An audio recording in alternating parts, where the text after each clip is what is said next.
Hello, I'm Angela Beeching, music career coach and author of Beyond Talent, Creating a Successful Career in Music. And I'm so glad that you're here. So we're going to dive in. I'm happy to do this presentation for you about how you can make a stronger application to the college of your choice. So as a musician, there are some specifics that you really want to know about this process. And I've got a little little set of slides here that we will go through to make this a little bit easier. So yes, specifically for musicians, how to write a winning college application. So here's what we'll cover: choosing which schools to apply to, finding the right teacher, financial considerations, and some resumes, do's and don'ts. I'll also, at the very end, you want to hang out for this, answer the top five application questions that come up. These are the questions that musicians or their parents often would ask me. I used to do this kind of presentation at New England Conservatory and at Manhattan School of Music. So I'm an old hand at this. Okay, so first off, how to choose the right schools to apply for. So these are just the kinds of things that you want to think about. For most people, this crucial issue is the private teacher, right, who you'll be studying with. You might want to think about the size and type of school, right? There are lots of times people are more interested in a university program or a conservatory program, and there's lots of differences there, right? There might be specific degree program offerings that you want to look into.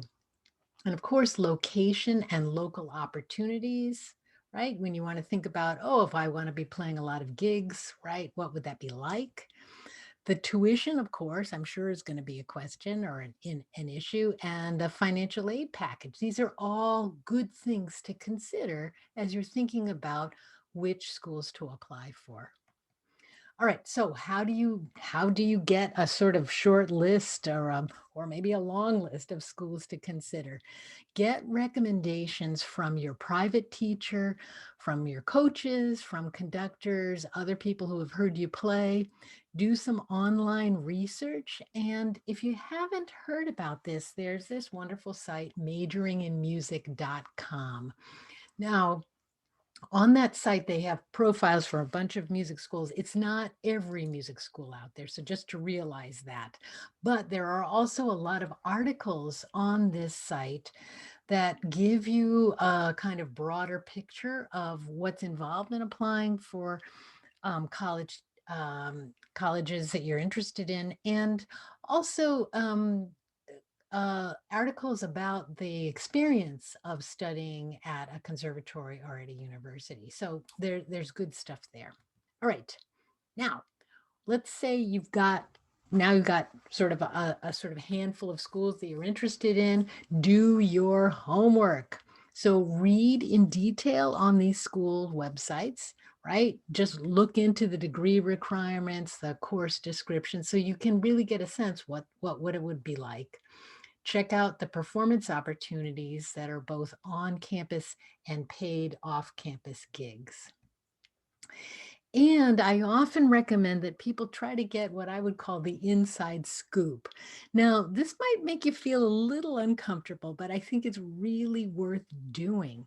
So, what you can do is write to the admissions staff and ask them if they have recommendations for any current students or recent alums that you could talk to, that you could email and set up either a short phone or Zoom call. Now, you might say to yourself, I don't want to talk to a stranger. And why would that stranger want to talk with me? What I can tell you is the admissions office staff at any of these music schools definitely have students who have volunteered to do this, who regularly do this, right? Students and recent alums. They're often the students that give tours or whatever. And you wanna, why not? Why not have a conversation with somebody to really just hear what their experience is like? I would really recommend doing this. All right. And the whole point of it is to give you a sense of what you can expect realistically at that school, what it would be like. Now, of course, if you go and visit the school and you might be hearing directly from these students, that's great too. It's chances are, though, you're only going to hear from a couple. So why not ask the admissions staff if there are any other students that you could contact? Or students who play your same instrument, right? And you have questions about a particular program. Okay, next up, though, you want to find the right teacher for you. So just to be clear, for most musicians at an undergraduate and at a graduate level, the specific teacher they will study with is the most important factor in choosing a school. So it's not the reputation of the school. Of course, you want to study at a highly regarded school, of course, but the most important relationship, the most important influence you're going to have at that school is the private teacher, and you really want to do your homework and see and not be blindsided or end up studying with someone that you've never met, if that's at all possible, right? So we're talking about getting clear on the specific teacher that might be best for you. So yeah, you want to find someone who's going to be the right match.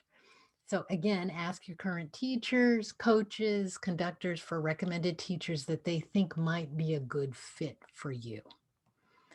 I also want to say, if you've at summer festivals, right, this is a perfect opportunity to just get some other names of people to consider. And once you do have a list of teachers that you're considering, email each one of them and request a lesson well before the formal audition at each school. So months before. I think it's a really good idea. Now, I want to say here, not every teacher does this kind of thing, this kind of sample lesson. Some people just don't have the time, but there's nothing wrong with asking about this, right? And if you're at all worried about that, contact the admissions office and just ask. They probably will be able to tell you whether that teacher does this regularly. And now, of course, everyone's teaching on Zoom, so there's really, I would say, any teacher that you're going to contact would be well versed in doing this. And even just having a short lesson, not like a half an hour lesson with someone, would give you a great sense of who they are, and you'll get some good feedback on your own playing. So yeah, the other advantage here is, if that teacher and you really get along, and they are very enthusiastic about having you come study at their school, they might be able to, not always, but sometimes, put in a special word, if financial aid is a consideration here, and they might be able to just see what's possible to help make sure that you're able to come to the school. It's worth a shot. Okay. Now, a couple of caveats here. Don't assume that the school that accepts you will give you the teacher of your choice. That doesn't always happen. Teachers often have a certain number of openings in for a given semester or a given year, and they may have met with you and had a good lesson and would like to include you, but then end up with a lot of other people, and they may not be able to add one more person to their studio. So sometimes, these things don't always work out. That's something you really want to be aware of, and do everything you can to make sure that if you go to a certain school, that you'd be studying with the teacher of your choice. um, so just find out in the application process what's possible there. And don't assume that because a teacher has verbally accepted you into her or his studio, that you will also be accepted by the school. If there's anything else in your application process, or materials or background that won't line up for the school's program, that's something you just have to be aware of. Being accepted into the studio isn't the same thing as being accepted into the school, and you need both. All right.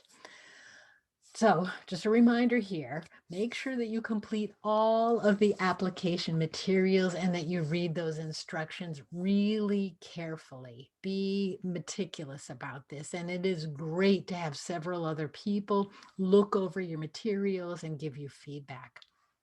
So most likely you'll be writing at least one application essay for a given school. They might also have a scholarship or financial aid essays. You may have other things to write. And one of the biggest problems that I've found, it's just human nature. We read the question that we're responding to, and then we start writing, and we end up with, all going off on all kinds of tangents, and we kind of lose sight of the actual question we've been asked. So make sure that you plan out what is it that you want to cover in this essay, and how are you really addressing that specific question. And then you should expect to write multiple drafts, right? Not just one and done and boom, send it in. You might think, it's understandable. Musicians often think, I know I did, often thought of the essay as sort of a formality, and you think, well, the only thing that really matters is the audition or the pre-screening recording that I'm going to send in. And of course, those really, really matter, and they are the primary issue. But in the admissions process, they're going to look at everything. So you don't want to fall down on the job, right? You want to make sure that you give yourself every possible chance at getting into and doing well at the school of your choice. And that includes doing a good job on the essays. Okay. If you have several friends or a mentor who can read the drafts of your essays and give you feedback, I would make sure that you do this very far in advance, because I've seen people need to rewrite essays 5 times, 5 or more times, before they really end up with a great thing. So if you're writing it the last minute and asking someone just to proofread it, that's not going to be as good as taking more time with it and really thinking it through. So that's my little tip there. Okay, so now let's talk a little bit about the finances here.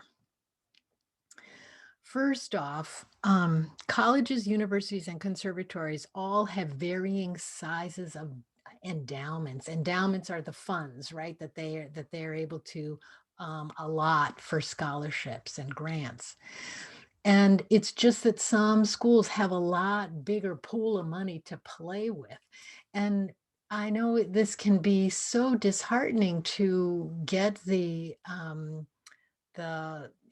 feedback. You're waiting for the results from all these applications, and one school maybe gives you a very large scholarship, but it's not your top school, and another one gives you a very small scholarship, and you're thinking, I'm the same person, like, why, why can't these be equal? And it really has to do with the school's finances. So can't really take this personally, right? But just to be aware that this can happen. So a financial aid package generally includes scholarships, which may be need and or merit based, work study assistance, which is on-campus work that's paid part-time, and various low interest loan packages. And I know when I was applying for schools, none of this seemed real to me, right? And I was signing loan documents without even thinking, like, it wasn't real, because it seemed like it would be a million years later that I'd end up having to pay for these loans. But you really want to think this through. Now, one of the reasons that scholarships are balanced the way they are, or packages, are balanced the way they are, it's based on, it's just inevitable. Schools have to think about the needs that they have for certain voice types and for certain instrument types. Um, so because of this, they will offer scholarships to whatever is needed most. So it's very typically bassoonists and double bassists have an easier time than sopranos and flutists because there's just so many more of them. And again, I'm telling you this so that you're just aware and not surprised by what happens in all of this. So consider carefully the amount of debt you will be accruing over your undergraduate years, especially if you plan to attend graduate school. All right, and outside or beyond the financial aid package that any school offers you, there are also private grants and fellowships that may be available to you. So those aren't part of the financial aid package. This would mean you doing some research to find out about any other possible financial aid possibilities. So what's involved in that, to research to find the programs you're actually eligible for. And there's a lot of, I would say probably the quickest way for you to find, information on this, besides just blindly online, I would ask your mentors, and in the music program that you're in right now, right, to ask around, ask a librarian, how can I best search for private scholarships and grants? Do you want to just be efficient with that? Once you find some that you are eligible for, again, you'll be writing application essays, and you again want to write very well and get some feedback and multiple drafts. And these usually call for letters of recommendation and may also require other supporting material. It might be transcripts, a recording, or a live audition. All right, and now we are up to resumes. As you know, a resume is a typical one-page. For performance resumes, it's often a one-pager that musicians use. And it's not written in prose, so it's not written in sentences. It's kind of a blueprint of your background and experience, and it's very typical that these are asked for as part of the application process. And what I have for you here is a sample performance resume. This is really an orchestral resume. This is a violist who had completed a bachelor's degree, I think, at the time that he used a version of this. And I'm just showing you this so you get a sense of the layout, right? Now, you might want to include additional, if it's relevant, right? Other categories, scholarships that you've won other places, and competitions. But I'm just showing you this as an example of what the layout is typically about. So let's look at a little bit more specifics. At the very top of your resume, you want something called the letterhead, which should have your name and your instrument, and then all of your contact information. And this is all falsified. This is all a generic contact information. But this is just to make it very easy to see who we're talking about. And it's a little bit eye-catching, right? That's the point of having the name and the instrument in a little bit of a designed font pattern. Okay. And then underneath that, you have the content here, and you want to think about what's going to be most relevant to that application committee. In this case, it's a violist who's focused on orchestral playing, and that's why you see orchestral experience first. And then you have these other categories: summer festivals, soloists with orchestras. Those are the categories, and then the information is indented underneath it. So yeah, the categories that this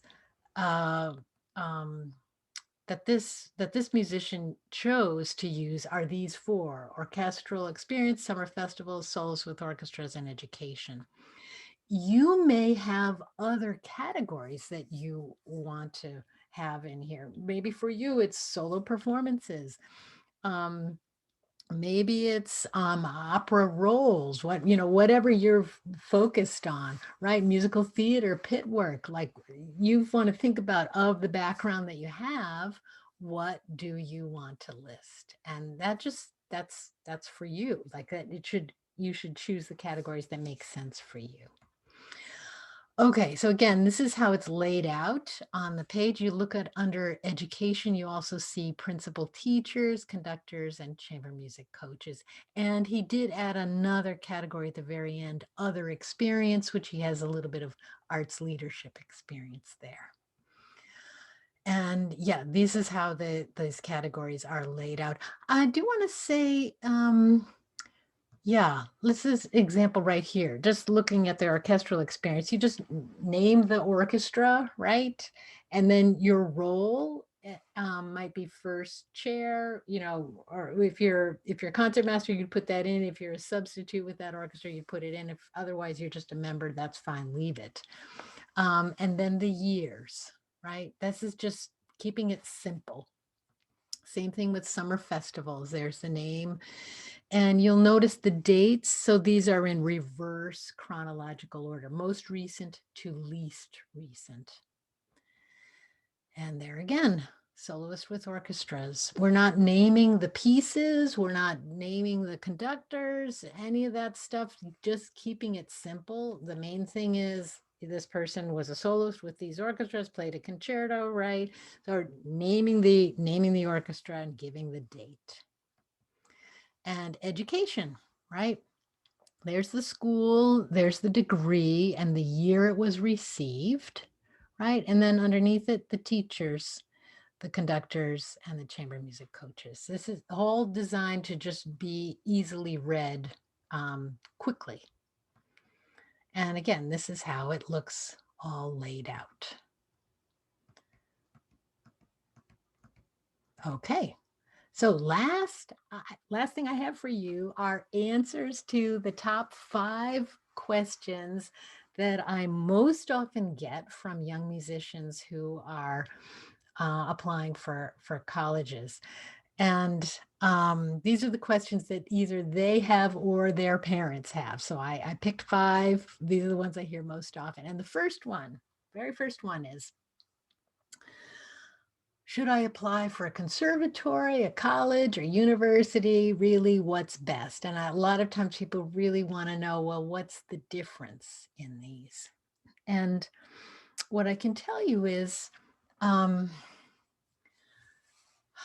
there are many university programs that are schools of music, within a larger university that have just as rigorous a program, just as rigorous a music program as a conservatory. The difference, though, for the students in these programs is at a conservatory, there's going to be a limited choice of non-music courses that you can take. And yes, you will be expected to take other courses, because if they're going to be giving you a bachelor's of music, that has some distribution credits where you're going to need to take other subjects. At a university, at a large university, you often have a great variety of possible other courses, and then also possibilities of double majors and other kinds of programs. Now, that said, there are a number of conservatories that also have partnerships with universities. So the upshot here is, if you're thinking about, do I want a conservatory or do I want a university? Ask yourself, what other kinds of experiences do you want to have beyond the music program itself?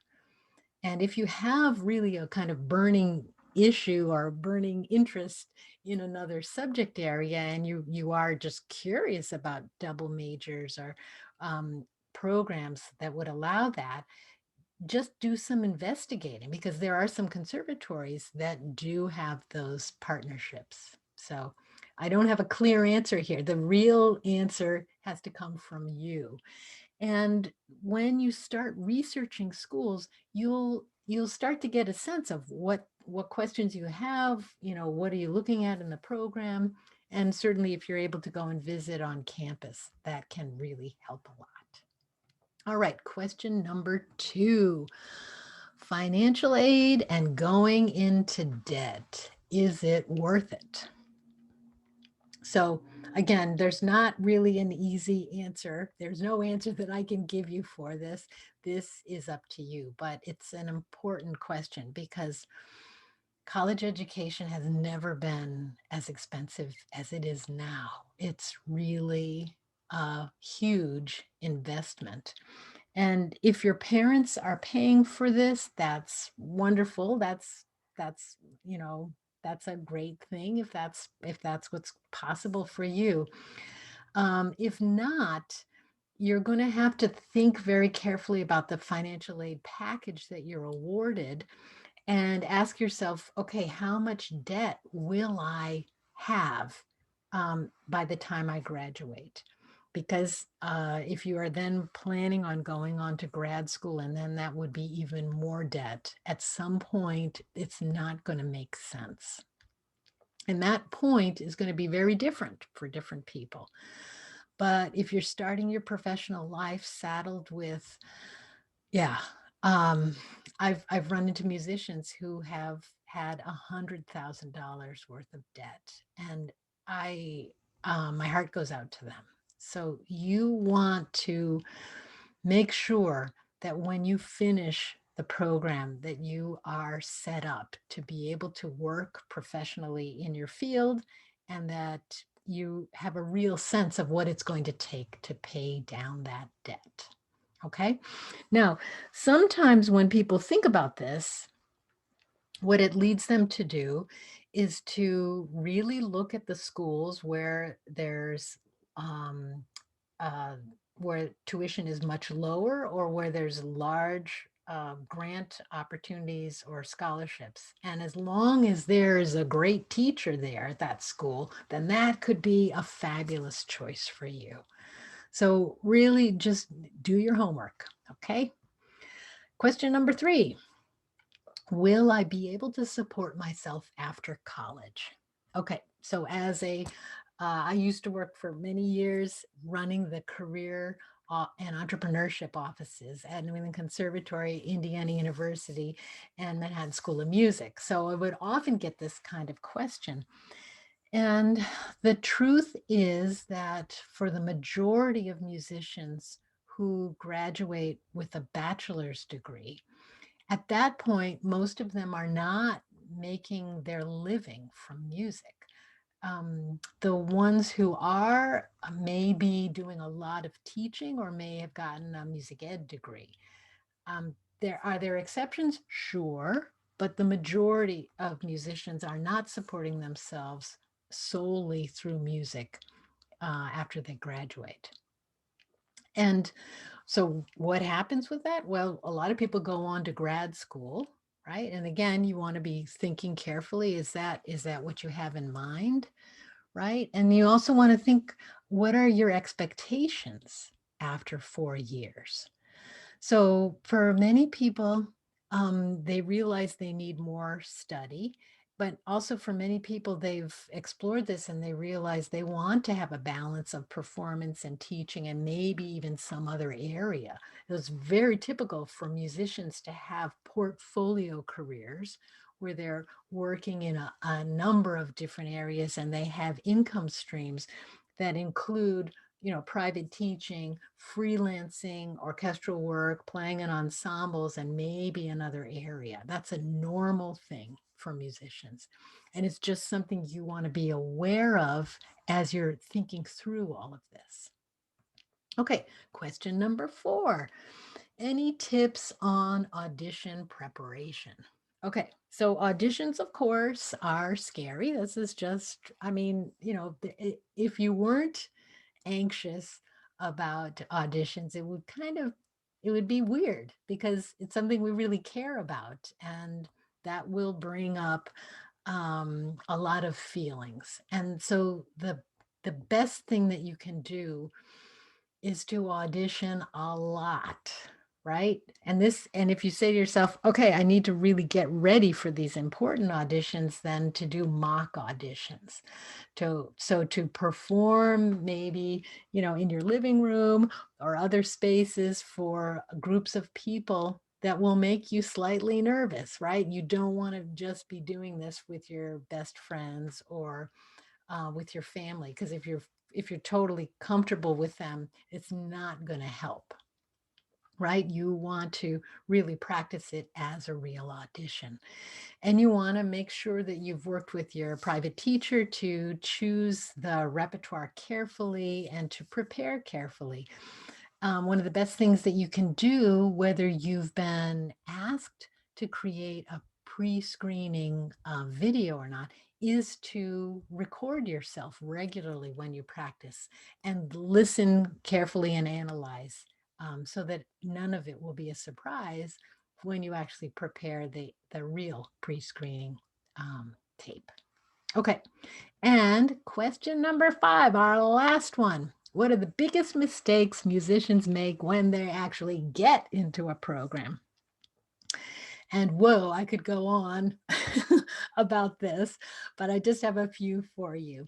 So the first one I want to say, because I'm expecting all of you to get into the school that you desire and to go into these music programs, and I expect you to do really well, and that's fantastic. But when you get into a music program, it's very common for people when they've in high school had a very good experience and they have a sense of who they are in relation to the other players of their instruments, and they may feel very confident because in a way they might be a big fish in a small pond.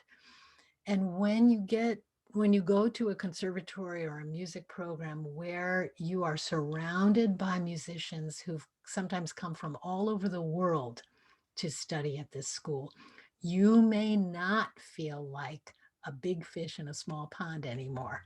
And you may realize, whoa, there's some really amazing players. And then what I typically see, especially for first year students, is their self-esteem and their confidence goes way, way down. What I want to say about this is it's very easy to be distracted by who gets, you know, chosen for first chair in orchestra, who wins the concerto competition. Like people are just so worried about where they stand in relation to all the other players of their instrument, and they may feel really unworthy. And that, I just want to tell you, is a huge waste of time and emotion, because in the end you're not competing with each other. You're in a sense competing with yourself to bring the best of you forward. And I can tell you for sure that the people that you think when you're in school that will for sure make it big in life, you are going to be very surprised when you have been out of music school for 10, for 15 years, right? And you start to see, oh wow, that person that I didn't think very much of is like, whoa, doing great. And this other person that I thought was a superstar, maybe not living the dream life. So it takes much more than the raw talent that people come into a school with. It takes much more than that to create success. And your focused, diligent work, your inspired thinking, and your persistence are huge in terms of how you're going to fare in a music program, and certainly how you're going to fare in life going forward. So don't be distracted by competition or by comparing yourself to other people. That is just a huge waste of time. And the other mistake that I would say, maybe, most important from a career development point of view, is that the people in music schools, the musicians that I've seen that have had the easiest time making a transition from being a student to being a professional, they are inevitably the ones who get started professionally while they're still in school.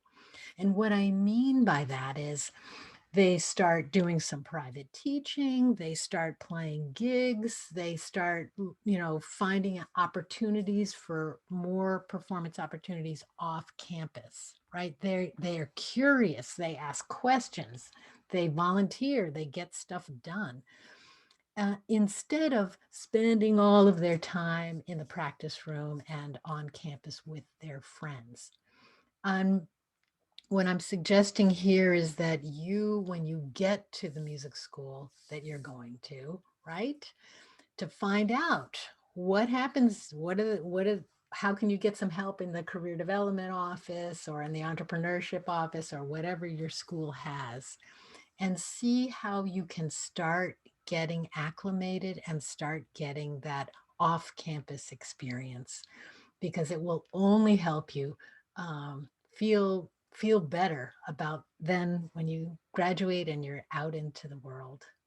Okay, so that is everything that I had for you. What I want to say is I wish you all the luck in the world. I think it's so great that you're in this program. And yeah, if you want to check me out online, it's angelabeeching.com. And I wrote the book Beyond Talent, Creating a Successful Career in Music. We're in the third edition now. It's been updated very recently, and it's a book with all my best advice for musicians just like you. So take care. Bye bye.